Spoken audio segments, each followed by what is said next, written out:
It's your boy Brently, and I am back. I haven't played Destiny in a long time, so I figured why not. Noticed that the other day I put it in my PlayStation 4, and I noticed there was a lot of DLC I had downloaded for it. So I'm like, you know what? I need to change the pace. Change is good, so I figured, what the hell. Now, this is, I forget what mission from, I think it's called the House of Wolves. So, no, I haven't got to the Taken King and all that new shit you're seeing on TV, but I did download it, and I'll get to it sooner or later. But anyway, I just wanted to kind of update y'all what's been going on around the hizzy, Shea Brently. First of all, Labor Day weekend, my little brother got married to Erica. It was a lovely service. A little hot and humid for my taste, but all in all, not too shabby. My friend Mary, one of my closest friends, Mary, flew all the way up from Tampa to be there, to be my date, and we had a good time. She is kind of lights up a room. There's a reason we call her Sunshine Mary. If you've ever met her, you know. But folks just loved her. Everyone just loved her. A lot of I think, bridesmaids are kind of jealous of her because Mary has had some work done, but, she's, like a sister to me, so it's not like that. That was good. Let's see, what else? Oh, last night, something interesting was happening. I was about 9:15 at night, and someone knocks on my door.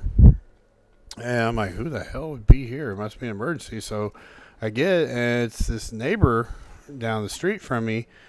And she's like, I just saw, two kids take off your Mizzou flag. And I'm like, oh my God, seriously? I'm like, I just got that flag. Because if you remember, a drunk kid hit my house on 4th of July. Well, he tore up my good flag, and so I had to replace it. The flagpole alone's like $30. It's a really nice aluminum one with ball bearings, so the flag doesn't get all wrapped up and whatnot. And, it just kind of just pissed me off. So I did file a police report. I know they're not going to do shit about it, but and I know they're not going to do shit about it because I got robbed back in '09, and two people's names are in the police report. And I don't know the statute of limitations on that, but I have yet to hear of anything being done about my robbery from 2009. So I'm not optimistic, but I will replace the flag. I'm thinking I'll wait till winter when it's like really, really, really, really, really cold because no one's out, thieving and snow and shit. At least to my knowledge, they're not. So we got that. Now, one thing I do want to talk about is I'm kind of at a crossroads. As y'all know, I've talked about her before, the Butterfly Princess, back last November, so almost a year ago. She flew me out there to visit her, and for lack of better words, it was a horrible experience. The thing I am wondering is I was playing with my video camera while I was out there, out in California in the hotel room, and I noticed that the camera battery was dead, on my camcorder. I thought that was weird because I hadn't used it. Well, there was an incident the first night I got there. And I guess on the plane ride, all I had was a carry-on with, I had my camera, laptop, blah, blah, blah. I guess somehow on the plane, my camcorder got set to standby. And I didn't realize it. And, well, there was an incident with the now ex-husband, and I guess he came over, threw all my crap on the floor, and he accidentally started recording with my camcorder. And I wouldn't say the video is that good because it's just video underneath the Butterfly Princess's bed, but the audio is pretty interesting. Now, I haven't really talked about this to anybody except some close friends. There's only two people in the world that have seen it, me and a professional I deal with. A lot of people are on, everyone except one person, that's the oldest daughter of the Butterfly Princess, is on my side on this topic. She wronged me, and I wish her nothing but the best, but a lot of people want to see or hear this video, and I'm not quite sure if I should post it. I'm not sure if I should pretend it doesn't exist. I'm not sure. I mean, the memory card is in a safe place. It's not in my house. It's somewhere only I know where it is. I don't know. I don't know if I should post it or not, because a lot of people want to know the story. A lot of people have their own stories, and I guess people are nosy and they want the dirt, but I just don't know if I should or not. So I'm debating on that, if I should release it and put it up here for all to see, or if I should just hang on to it. Maybe, I don't know.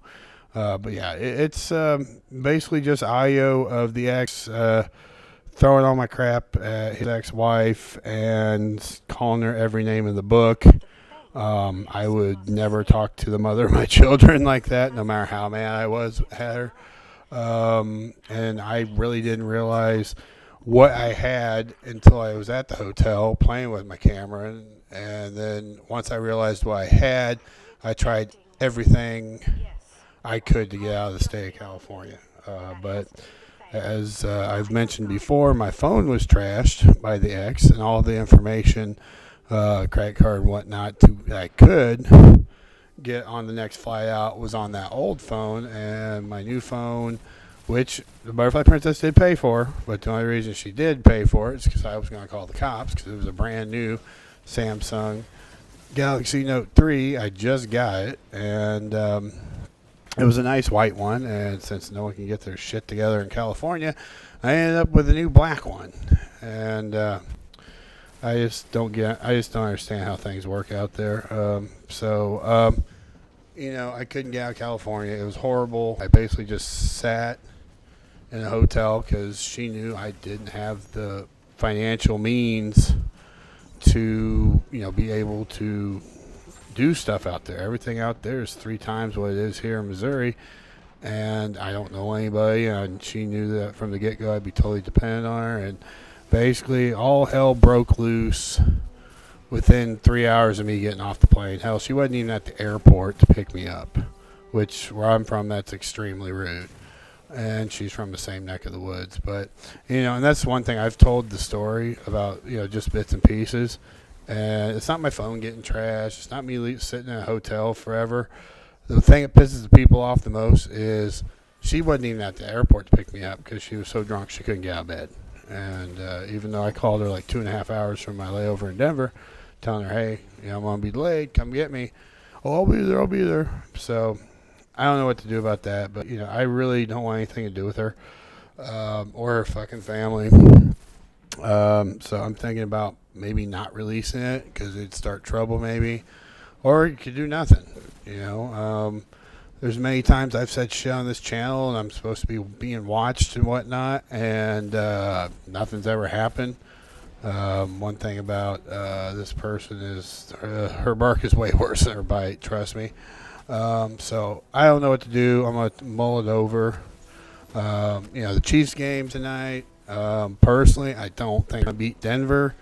I know it's a big deal, Thursday Night Football, but come on, it's Denver. And Peyton Manning has had Kansas City's number since way back in the day when he was playing for Indy. So I see the Chiefs losing by a touchdown. Yep, you heard it here first, sports fans. Anyway, let's get back to this game. Anyway, Destiny, I never realized how much fun this game really is. The leveling system has changed, thank God. It used to be all about the light, what kind of armor you had. Now it's actually like you rank up by doing shit, which every other game in the world works that way. Anyway, I had a lot of fun playing this last night, and I like the games with the good stories. The Fallout games are games that I will play for hours and hours. But yeah, this game is really a lot of fun. It really bored me before all these DLCs came out, and I didn't know. I forgot I bought the season pass, so I started downloading them all yesterday, and I'm like, you know what? This game is a lot of fun. They even have a veterans tour when you download all this stuff because you've been gone for a while, and There's a lot more stuff to do. It's actually a lot of fun. If you do have Destiny, haven't played it in a while, download the DLC and jump back on there. It's really a nice change of pace because I've been playing so much Battlefield Hardline, which I downloaded the DLC for that yesterday, the robbery, and I played a few games of that, and the maps look amazing. The throwing knife is a pain in the ass to land, but it was cool. But, I don't know, seriously, Destiny, look into it. It's I haven't even started the Taken King yet, and I don't know, I get it. It's a fun game. Oh, another thing, a good friend of mine's wife passed away. Bobby Sturgis. She was a really sweet woman. I knew her for many, many years. Her husband Chuck and her boys have been a friend of mine for 20 some odd years now, and I guess she finally, I don't know, she had a heart attack or something. She was only, I think in her mid-50s, and they found her dead in her bedroom, and that's a damn shame. So I got visitation for that tonight too. It's sad. I don't like it when my friends die. It just bums me out. And I know they say let's celebrate the life, and I get that, but it still sucks. You know what I mean? Oh, another thing, it sucks. Full Throttle Saloon burned to the ground. And no, it wasn't arson. It was basically my understanding from what I've read and from what I've been told by, I know the people, Angie and Michael. It was basically an extension cord for a keg cooler was crimped, and it was enough to cause an arc, and over time it got hot. Caught a cardboard box which was laying next to the keg cooler or something on fire, and then add that there is a distillery making moonshine with like 500 gallons of grain alcohol, which I'm saying is 190, 191 proof, somewhere in that neighborhood, and kablooey. But the Full Throttle Saloon, as we know it, does no longer exist really. It's a pile of rubble. The cabins were spared. It's my understanding they are taking reservations if you want to stay in the cabins for rally. There's just no bar, and from what I've been told, rebuilding plans are kind of on hold currently because something about the insurance was more of a liability thing than the structural insurance. So basically, if Mike would have to rebuild, or if he wanted to rebuild, a lot of the money would have to come out of his own pocket, which doesn't make a whole lot of sense to me. But then again, it's not my bar. It's, I don't know what kind of insurance it is. When I worked up there, a lot of things didn't make sense to me, but it's a damn shame. A lot of people are acting like it's their firstborn son that died. It sucks, but let's be honest, it was a bar. No one got hurt. My friend Lynn was up there at the time. He got out, luckily. Things could have been a lot worse. I'm sure Michael will figure out something. One thing about Michael is he's always been a dreamer. He's always thinking. I'm sure he's got something up his sleeve. What that is, I don't know. And, it's just a damn shame. But anyway, this game's coming down. I got to kill this one guy. I can't remember. This was late at night last night. I was pissed off because some asshole took my flag. But anyway, Black Mask comes out tomorrow. I'm looking forward to seeing that. I love mob stories. This one's about Whitey Bulger, who, ironically, they just found him hiding in plain daylight out in California. But anyway, and he just got convicted. He's doing life now. But anyway, look him up. He's a real guy. But anyway, as you can see, this is winding down. Mission accomplished. I'll talk to you all soon, and you all have a good day. Later.